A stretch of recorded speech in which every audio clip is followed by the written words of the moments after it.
ठीक है, fine, okay. We'll divide our discussion into 3 parts. Okay, career के बारे में मैं बहुत ज़्यादा नहीं बताऊंगा, वो इसलिए क्योंकि ये समय नहीं है करियर के बारे में फिलहाल सोचने। हमारे सबके माइंड में कुछ ना कुछ करना होता है। हम जब बचपन में होते, जैसे आप छोटे थे तो बैंड वाला भी बनना होता है, ड्रेसिंग बड़ा बढ़िया लगता है उसका, है ना। मेरा नेफ्यू है 6 साल का, मैंने उसको पूछा तू क्या बनेगा लाइफ में, उसे पता है कि ज़िंदगी में पैसे की बड़ी आवश्यकता है, तो उसने मुझे जवाब दिया था कि मैं भिखारी बनूंगा। मेरा क्यों? तो उसने कहा था क्योंकि वो लोग आते हैं और पैसा देते जाते हैं, सो वो भिखारी बनना चाहता था। ये उसका ऑब्जर्वेशन। सो ऑब्जर्वेशन क्या है और क्या नहीं, ये हमारे उस सब्जेक्ट के नॉलेज पर डिपेंड करता है। तो अभी जैसा कुछ लोगों ने थोड़ा सा आउटलाइन लिया है कि अपने लाइफ में क्या बनेंगे, सर्विस इंडस्ट्री में जाएंगे, सर्विस इंडस्ट्री भी बहुत वास्ट है, ट्रेडिंग में जाएंगे, ट्रेडिंग क्या करेंगे, या कोई सोच रहा है कि मैं क्रिकेटर बनूँ, क्रिकेट के लिए भी उसको क्या करना है, बॉलर है, बैट्समैन है, उसके अंदर कॉमेंटेटर हर्षा भोगले जैसे लोग हैं जो कभी क्रिकेट खेले नहीं जाता लेकिन वो भी क्रिकेट से जुड़े हुए हैं। तो ऐसे कई चीज़ें हैं, ITS है। एक समय था 30-35 साल पहले जबकि करियर के ऑप्शंस बहुत कम थे, government job, private job, factory और थोड़े बहुत जो भी सर्विसेज होंगी। अभी आपके पास में इतने हैं कि हम लिस्ट करते बैठे तो 2 दिन हो जाएंगे फिर भी खत्म नहीं होगी लिस्ट। लेकिन पहला पार्ट क्या है, you will have to focus your nearest target. Which is your nearest target now? Board exams, correct? Board exam is your nearest target, and depending upon the overall score which you will get, you would be able to get admitted into the colleges of your choice or stream of your choice. Competition is high, it's always. पहले ज़माने से competition high है, ऐसा नहीं कि आज के ज़माने में है, पहले से जब हम पढ़ रहे थे तब भी था। करियर को चूज करने से पहले या हमको लाइफ में क्या करना है उसके पहले आपको अपने लाइफ को एक पूरे सर्कल में डिजाइन करना पड़ेगा। और सर्कल क्या है? What is a life circle? Who can say? Can anyone tell? It's a birth to death, correct? Birth to death. Career चुनते हो हम क्या सोचते हैं कि हम कौन से प्रोफेशन में जाएंगे, क्या पैकेज मिलेगा या कितना कमाएंगे और उसके अंदर हम क्या आगे अचीव कर सकते हैं, करेक्ट है? ये हम सोचते हैं, लेकिन हमें उसके बियॉन्ड सोचना है कि जब आप रिटायर हो जाओगे, जब आप समझिए काम नहीं कर पाओगे तो उसके बाद का करियर बाकी है। आपका करियर मरने तक है या तो लाइफ स्पैन बोले तो 100 साल तक का है, तो 100 साल तक का आपको प्लान करना पड़ेगा।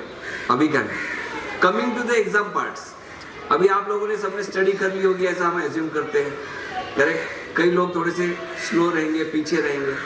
ध्यान रखिए, आपने 10 साल, वैसे तो 13 साल आपने स्कूल में डाले हैं नर्सरी, लेकिन हम क्लास 1 से पकड़े, 10 साल आपने बड़े मजे से निकाले स्कूल में। ये जो है ना, ये बाउंड्री वॉल्स, ये आपके लिए सेफ गार्ड्स थे। भले ही आप अभी बड़े हो गए हो, आपको लग रहा है कि हमको सब पता है क्या करना है क्या नहीं करना है, we are enough capable to take care of our self, लेकिन यहाँ आप एक सेफ जोन में थे।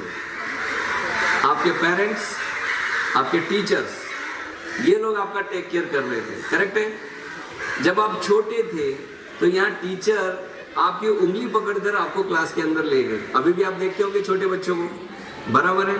आपके पेरेंट्स आपकी उंगली पकड़कर स्कूल में भेजे। यहाँ मौसियों ने भी आपका टेक केयर किया, जो मौसियाँ यहाँ रही होंगी, जो टॉयलेट्स क्लीन करती है, प्रेमाइसेस क्लीन करती है, इन्होंने भी आपका टेक केयर किया। So you were in a safe zone and safe hands.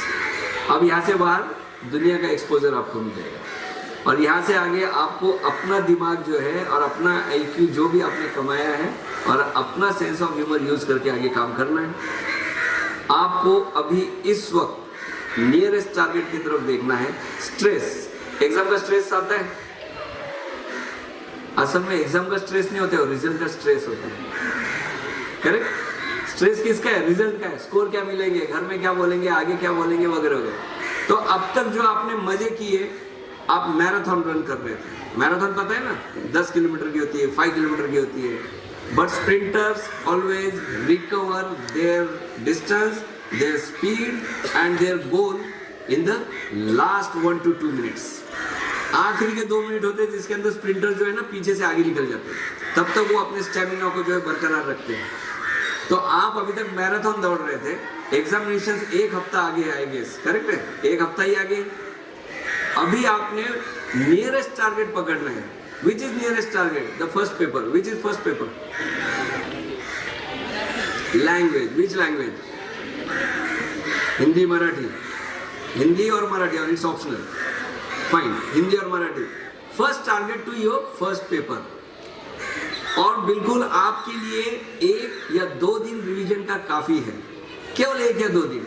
और आपको करना क्या है? आपको सोल ऑफ द स्टोरी लेनी है, जो भी आपके लेसन है, जो भी ग्रामर रहेगा, जो कुछ भी रहेगा, सोल ऑफ द स्टोरी लेकर अपने दिमाग में रखकर अपने लैंग्वेज में उसे जो है लिखना है। Talking about my self, I was a exceptional student. मेरी एग्जाम चल रही थी, मैं सवेरे नदी पर तैरने जाता था, 6 बजे, 6:30 बजे, 7 बजे घर आता था, नहाता धोता था। मेरे 2-3 दोस्त थे, हम लोग एक रिवीजन करते थे और हम लोग बराबर 9:30 बजे अपने एग्जाम सेंटर पे रहते थे। I was the topper of the school, लेकिन I was not topper till the exam. मेरे नोट्स कंप्लीट नहीं थे, मेरे वर्कशीट्स कंप्लीट नहीं थे, मुझे टीचर ने मारना छोड़ दिया था क्योंकि मैं होमवर्क नहीं करता था। लेकिन मेरे माइंड में एक चीज थी, I was belongs to sports, कि आई कैन अचीव दिस। मेरे एग्जाम का डेट था 24 फरवरी, I was in state board, और मैंने अपनी पढ़ाई शुरू की थी 6 जनवरी से। और 6 जनवरी से मैंने क्या किया, तो सबसे पहले जो मेरे सबसे स्ट्रॉन्गेस्ट सब्जेक्ट थे, स्ट्रॉन्गेस्ट सब्जेक्ट को पहले रिवीजन किया, उससे मेरा कॉन्फिडेंस भी बढ़ा। उसके बाद मेरा जो वीकर सब्जेक्ट था, उस वीक सब्जेक्ट के जो मेरे वीक पॉइंट्स थे, पहले मैंने उस पर काम किया। और वो करने के बाद में जो आखिरी 1 हफ्ता बचा था, एक दिन हमने फुल एंजॉय किया। एंजॉय किया मतलब आज के जैसे पार्टीज वार्टीज नहीं किया। एंजॉय किया मतलब हम we sit together and we were sharing our experiences and we were talking about our school life. हम दोस्तों ने ये किया, ठहरा कर किया कि हम आज जो है आइस ब्रेकिंग सेशन करेंगे, आज हम केवल बात करेंगे। हमने बात किया और दूसरे दिन से हमने पढ़ाई शुरू की। पहला सब्जेक्ट जो था उसको टारगेट किया, फिर दूसरा, फिर तीसरा, ऐसा करके जब एग्जाम को 2 दिन रह गया, 1 दिन रह गया, फिर सेम सब्जेक्ट का रिवीजन हमने अपने हिसाब से किया। मेरा एक फ्रेंड है, मेरे फेसबुक पेज पे आज भी है, उत्तम वाघमारे। वो एक ऐसा लड़का था जो शुरू करता था लिखने को तो ना फुल स्टॉप, ना कॉमा, ना एक्सक्लेमेशन, ना कुछ, और एंड को लास्ट फुल स्टॉप मारता था। प्रिंसिपल ने बुलाकर पिताजी को बोल दिया था कि ये बच्चा हम आज तक ढकेल ढकेल के ऊपर लाए हैं, ये नहीं पास हो पाएगा। पिताजी ने यही कहा था कि मेरे घर में सब लोग केवल 5वीं तक पढ़े हैं, मेरे लिए ये गर्व की बात होगी अगर 10th फेल भी हो जाए तो। लेकिन वो बच्चा पास हुआ। हमने इसी मेथोडोलॉजी से काम किया। तो कभी भी ध्यान रखिए, numbers are important, but first target is to cross that boundary line, and that number whether it is topper और लोअर, वो नंबर आपके कॉन्फिडेंस का नंबर कम नहीं करना चाहिए, है ना। कई लोग ऐसे जो बहुत ज्यादा नहीं पढ़े लिखे, लेकिन उन्होंने जो किया है ना, वो आज हम पढ़ते हैं। उन्होंने सिलेबस सेट किया। जरूरी नहीं कि आप पर्टिकुलर कुछ डिग्री में ही जाओ। तो सबसे पहले आपको ये करना है, स्ट्रेस फ्री होना मतलब क्या, forget about result, focus upon your that subject, that's it. अब इसके ऊपर मैं बहुत ज्ञान नहीं दूंगा आपको, बहुत लोगों ने ज्ञान दिया होगा, घर पे भी ज्ञान दे रहे हैं, टीचर भी ज्ञान दे रहे हैं, मोदी जी भी ज्ञान दे रहे हैं, यहाँ पर लोग आए वो भी ज्ञान दे रहे हैं। तो ज्ञान बहुत ज़्यादा हो जाता है ना, स्पॉइल हो जाता है।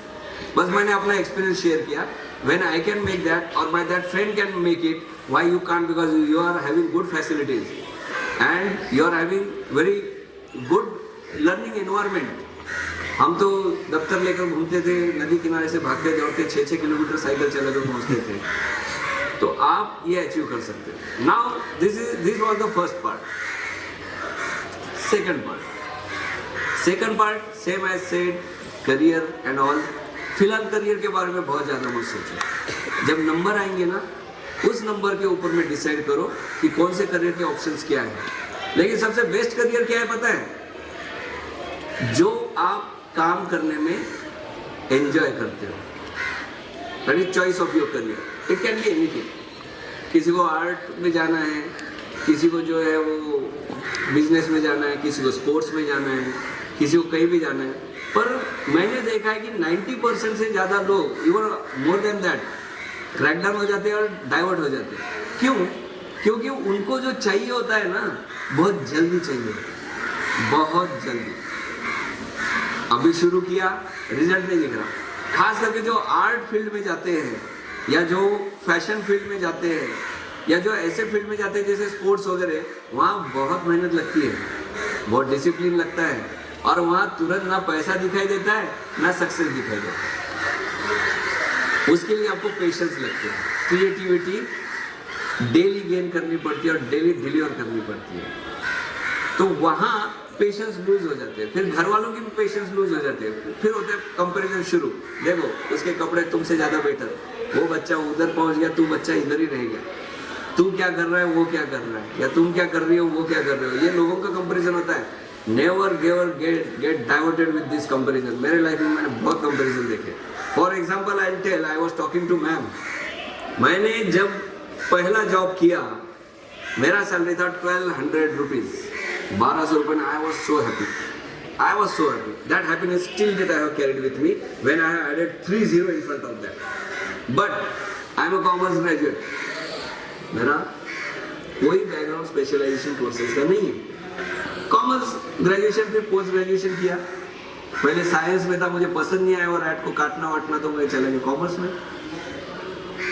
मैंने अपने जिंदगी के पिछले 4 साल में उतना मल्टीपल गेन किया है जितना मैं पिछले 25 साल में हूँ। But I was focused. सब ने बोला, बार बार बोला कि ये चीज सही नहीं जा रही, वो चीज सही नहीं जा रही, but I was focused and I was very much confident कि मैं कहाँ पहुँचने वाला हूँ और कैसे पहुँचने वाला हूँ। I was consistently working on that and till date I am working on that. आज तक काम करता हूँ। I am not a formal person, you can see that. मैं ये पहनता हूँ, मुझे कोई एजुकेशनिस्ट बोलता नहीं, क्योंकि मैं टी शर्ट पहनता हूँ, ये पैंट पहनता हूँ। आपने देखा होगा ना, लोग आते हैं फॉर्मल ड्रेस में, टाई वाई, आप भी तो टाई पहन के बैठे हो।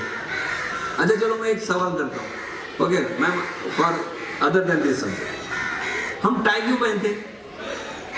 Can anyone tell? कभी सोचा आपने हम टाई क्यों पहनते, ब्लेजर क्यों पहनते? लड़कों के बाल जो है वो छोटे, लड़कियों के बाल लंबे, क्यों? आइडेंटिटी। अच्छा, और टाई पहनने से फायदा क्या? चलो पहले टाई पहन रहे आते हैं, प्रेजेंटेबल। अच्छा, और एनीथिंग एल्स? अच्छा, बाल लड़कों के काटने होते हैं, करेक्ट, छोटे करने होते हैं। स्कूलें भी बोलती है, मैं भी जहाँ, मुझे भी वो फॉलो करना पड़ा। क्यों? वो आइडेंटिटी से तो लेंगे, कुछ और होगा। लेकिन क्या कभी हमने सवाल अपने मन में किया? डिसिप्लिन, तो क्या ये सब इनडिसिप्लिन है लड़कियां? आपको अगर इनोवेटिव थॉट करना है तो सबसे पहले अपने आप से शुरू करो और 3 सवाल अपने आप को पूछो, क्या, क्यों और कैसे। हर चीज में पूछो क्या, क्यों और कैसे। आपको 3 जवाब मिलेंगे, क्या, क्यों और कैसे। मैं जब स्कूल में था, मैं लोगों को देखता था इंग्लिश मीडियम स्कूल के, मैं तो मराठी मीडियम में था, टाई पहन के जाते थे। अभी तो मैं कई समिट्स में जाता हूँ, तो मैंने एक समिट में सवाल किया कि why exactly wear will this tie? Tie का मतलब क्या? ये एक पहरावा, चलो वेस्टर्न का होगा, लेकिन टाई क्यों? तो कोई जवाब नहीं दे पाया। फिर वो एक फादर थे, फादर मतलब पापा वाले फादर, अपने कॉन्वेंट स्कूल के जो फादर होते हुए, तो वो फादर क्या बोले, tie is a part of discipline. वो ऐसा अनक्रिटिकल थिंकिंग कि वो ऐसा लेना होता है, नॉट 2 बार घुमाना है, फिर उसमें से उठाना है, ऐसा खींचना है, इट्स क्रिटिकल थिंकिंग। वो उसका ब्रेन फ्रेश करता है, फिर वो सीधा होता है, बॉडी को चिपका रहता है, तो बंदा डिसिप्लिन में बिल्कुल पोस्चर स्ट्रेट लेकर चलता है। I said really very nice, ये मुझे पता नहीं, but I said I have one another suggestion. If you think that tie के 3 नॉट बांधने से क्रिटिकल थिंकिंग होता है, बॉडी को स्ट्रेट रखने से जो बॉडी पर वो आता है उससे बॉडी स्ट्रेट रहती है, डिसिप्लिन में चलता है, so why not to use फेटा? फेटा होता है ना, बड़ा क्रिटिकल होता है, इधर से घुमाओ, इधर से घुमाओ, ये बांधो, कितने नॉट बांधना, फिर सामने फर निकालना, इधर लंबाई करना, अलग अलग टाइप के फेटे, और सर पे रहेगा बिल्कुल स्ट्रेट, बॉडी एकदम स्ट्रेट, सीधा चलेगा। व्हाई नॉट फेटा? दोनों भी चीज का कोई तुक नहीं है, हर किसी का आइडियोलॉजी है। Tie is not bad, feta is not bad, but I had that question in my mind. ऐसा ही मेरा बाल लंबे, बच्चों के छोटे क्यों? तो कहते कि लड़कों को जो है गेम खेलना होता है, ये संवारने में टाइम जाता है, वो तो इन लड़कियों को नहीं जाता क्या? ये भी तो गेम्स खेलती। क्या कुछ ऐसा है कि ये लड़कियां बास्केटबॉल नहीं खेलती और आप ही खेलते हो, या लड़कियां क्रिकेट नहीं खेलती आप ही खेलते हो? करेक्ट। फिर बोले नहीं बॉयज के कम होते हैं, और बॉयज अगर बाल लंबे करे ये तो लड़कियों जैसे दिखते हैं। How is it? मुझे बताओ, घर में पूजा करते हो क्या? भगवान को देखे, कौन सा भगवान ऐसा है, कौन से अपने पुराने जो महाराज शिवाजी महाराज वगैरह भी देखो जिनके बाल छोटे है? नहीं। क्या उनके कान में कुंडल है क्या? नहीं है। तो पार्ट ये है कि आप छोटे बाल करके रहो या ना रहो, आपको सवाल आने चाहिए और लॉजिकल आंसर उसके आने चाहिए। मैं तो असल में बहुत बड़ा सपोर्टर हूँ कि लड़कों के भी बाल लंबे होने चाहिए। सर आपके लिए वो है ना, मेरे बच्चे है ना? सबसे बड़ा क्वेश्चन करने वाला दंडवत है, खड़े हो जाओ, कमान। आज आपके सामने चुप्पी से आके बैठा है। अच्छा, कोई सवाल होगा तो बिंदास पूछो। चलो हम चर्चा कर रहे हैं। आई am not a mentor here, I am not a mentor. Today he is sitting quietly as he doesn't know anything and he is a very sincere guy. Okay. But you can ask him, he has so many queries. What? Why? When? I would like to listen to it. Yes, Master Dandavate. Come on, I Anything. need to speak. करेज नहीं है आप I में need to your सवाल करने का? Come on, come on. No. इतना बोलने के बाद भी मेरे बहुत सारे ऐसे बच्चे हैं, प्यारे बच्चे, जो बाल के ऊपर आप बात कर रहे हैं, कम नहीं किए उन्होंने। उन्होंने मैम का वेट लॉस करा दिया होगा, लेकिन उनको पर बाल कम नहीं किए। ये है ना? लेकिन बाल अगर लंबे करने हैं ना तो उसको बहुत अच्छे से रखना भी पड़ता है। असल में लड़के वो नहीं रखते हैं, लड़के बाल संवारने में और संभालने में डिसिप्लिन नहीं होते, इसलिए मैं मानता हूँ कि उनके बाल कम होते। कैसे भी बढ़ा दिए तो कैसे फ्लावर पॉट लेकर मिलते हैं इसके ऊपर जो है वो ऐसे बढ़ाते हैं, ये फ्लावर पॉट बनाते हैं, एक नया सिस्टम आ गया। बैठो बैठो। सर वो येलो गर्ल देखो मेरे पीछे, अल्लाह, अरे तू लाइफ में हर फैशन करो, सब करो, पर डिसेंस होना चाहिए। डिसेंट रहो। मेरे बाल 2 साल से छोटे, नहीं तो मेरे बाल खंधे तक होते थे, लेकिन एक एज के साथ में झड़ने लग जाती थी, थोड़ा सा संभालना पड़ता है। सब करो लेकिन उसमें डिसेंटनेस होना चाहिए, उसमें ना वो वल्गैरिटी होनी चाहिए, ना वो शैबीनेस होना चाहिए, ना वो जो है ना अस्ता व्यस्त इनडिसिप्लिन वाला होना चाहिए, वो प्रॉपर प्रेजेंटेबल होना चाहिए। कौन कहता है कि लंबे बाल प्रेजेंटेबल नहीं? धोनी के बाल लंबे थे, करेक्ट है, संजय दत्त के बाल लंबे थे, प्रेजेंटेबल थे, लेकिन उसको संभालना बहुत पड़ता है, और लड़के यूजुअली ये नहीं करते, इसलिए आपके बाल छोटे। ये जो मेरा रिसर्च बाहर निकल के आया मैं वो बोल रहा हूँ, फाइन। लेकिन ये सवाल आपको हमेशा करना चाहिए। और एक चीज समझो, आजकल मैं ये देखता हूँ, आजकल इन्हें पहले से भी मेरा कोई सुनता नहीं, मेरा कोई साथ देता नहीं, है ना? मुझे ही क्यों टारगेट किया जाता है? या आप ही नहीं, आपके पेरेंट्स से लेकर सारी दुनिया, टीचर से लेकर बाहर हर प्रोफेशन में लोग हैं। पॉलिटिक्स में भी देखो, हमको ही बोला जाता है, हमको ही टारगेट किया जाता है। ये जो ये है ना, ये मेंटालिटी, इससे बाहर निकलो अगर आपको कुछ अचीव करना है तो। आप टारगेट होंगे, आपके साथ गलत हो सकता है, जाने या अनजाने, लेकिन उसको गलत तरीके से मत लो, उसको इस तरह से लो कि ये मेरे लिए स्कोप ऑफ इम्प्रूवमेंट है, कि यहां से मुझे आगे निकलना है। और politics, I hate politics, I have heard this word. You hate politics? You like politics?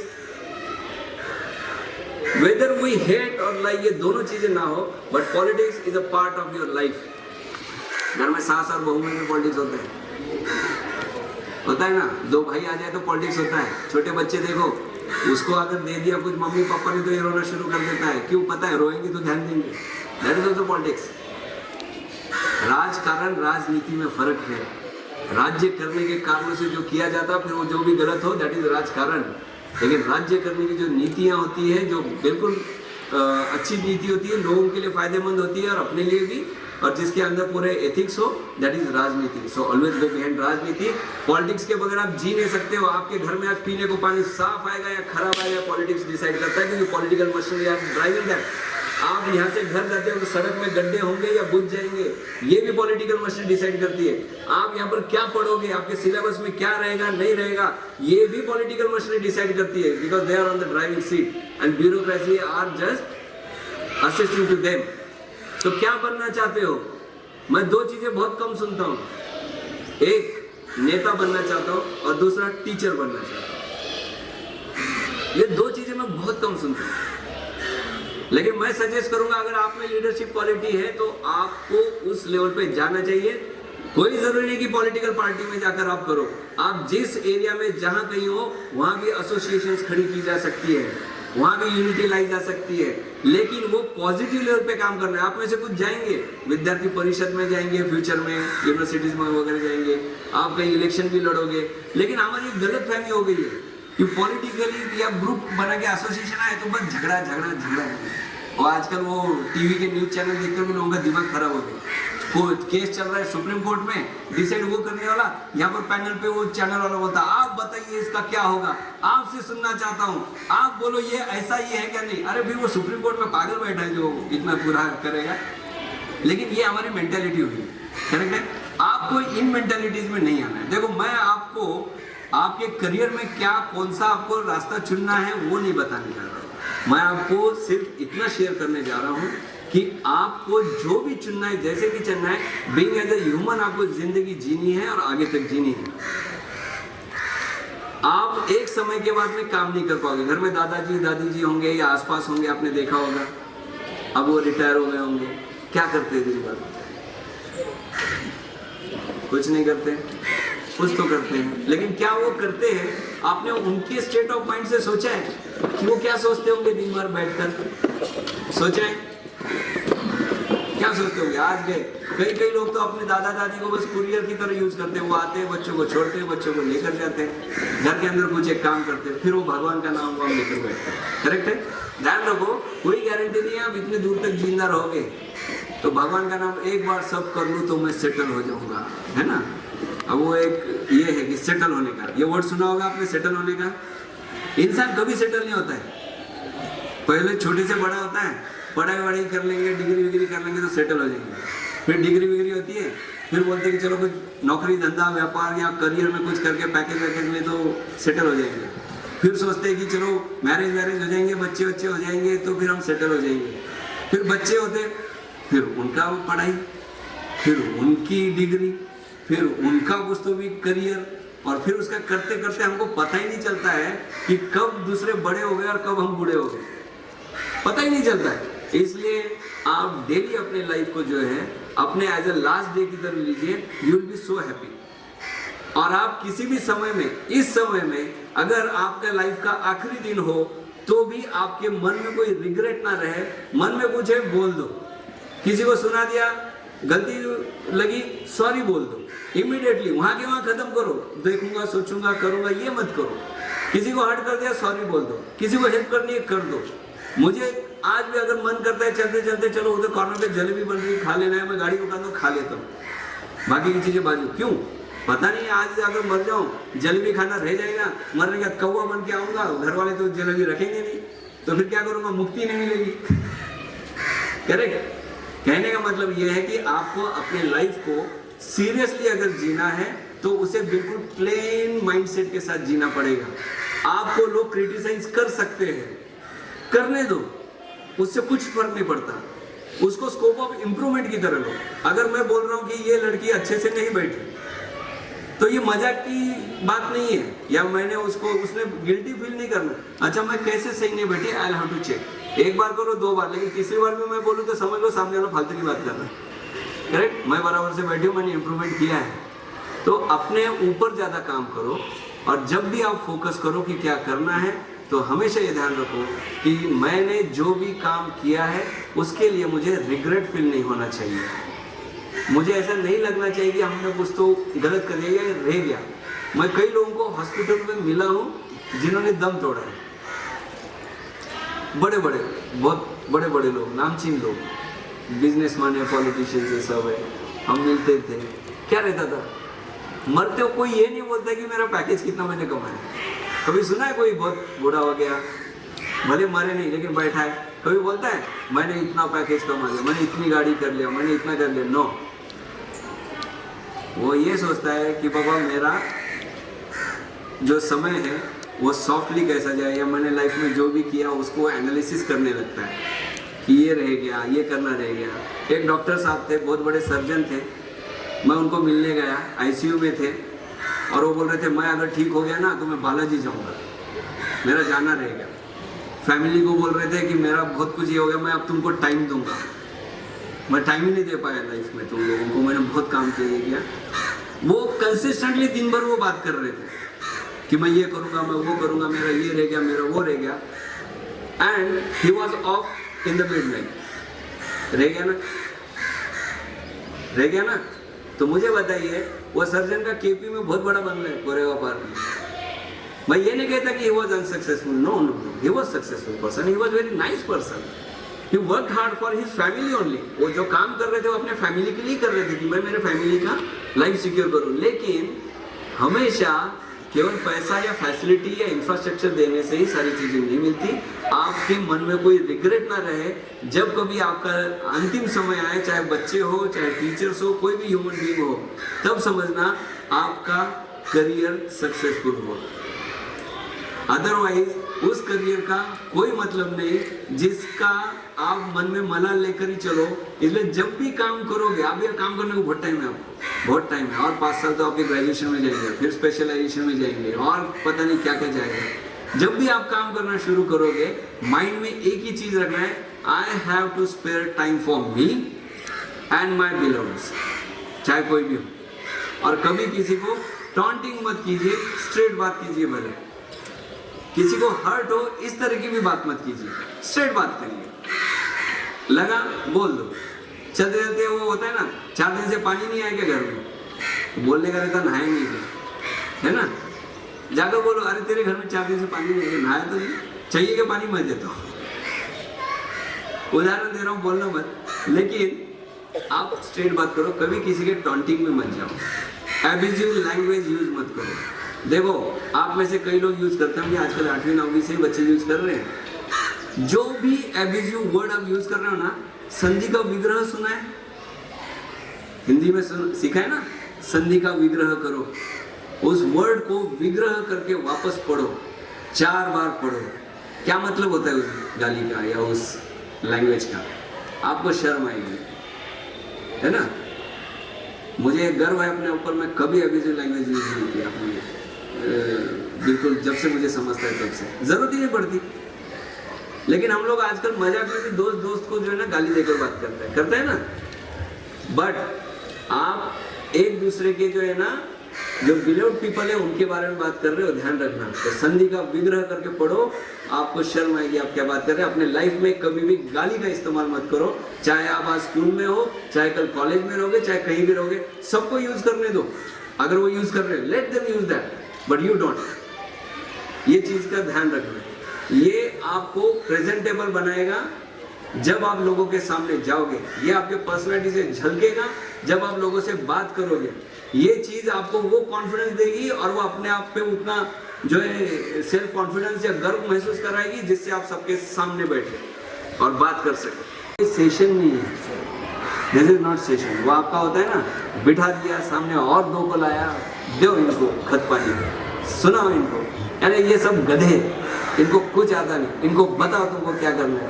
No, it is not like that, because your teachers are concerned, they know that after this you are going out of this gate and possibly you won't come back. वो आपको शायद council नहीं कर पाएंगे, बहुत कम लोग हैं जो वापस आएंगे। आपके पेरेंट्स, दे आर वरीड, वो बॉदर्ड है कि आपका क्या होगा आगे, और आपको क्या बेस्ट दिया जा सकता है, आपके चॉइसेस क्या हैं। उसके लिए करियर काउंसलिंग सेशंस होते हैं, जैसे हम जैसे लोग या किसी और को बुलाकर आपसे बात कराया जाता है, अलग अलग विषयों में बात कराया जाता है। पहले भी किसी ने बात किया होगा, घर पे भी अभी बातचीत चल रही होगी, करेक्ट है। तो आपको ये समझना चाहिए कि ये जो कुछ भी कराया जाता है, ये आपको असिस्ट करने की भावना से कराया जाता है, और कहीं ना कहीं सबको लगता है कि हमें और कुछ तो इनको बताकर यहाँ से भेजना है, ताकि ये लोग याद रहे। एक लास्ट बात बताऊंगा, आपने सुना होगा 10th बैच के लोग वापस आते हैं स्कूल में 10 साल 20 साल 30 साल के बाद, और वो एंजॉय करते हैं, सब गेट टुगेदर करते हैं। क्या आपने कभी सुना 12th स्टैंडर्ड के बच्चे आते हैं? क्या कभी सुना ग्रेजुएट वाली बैच आती है? नहीं। Y 10th only? 10th क्यों, क्या लगता है?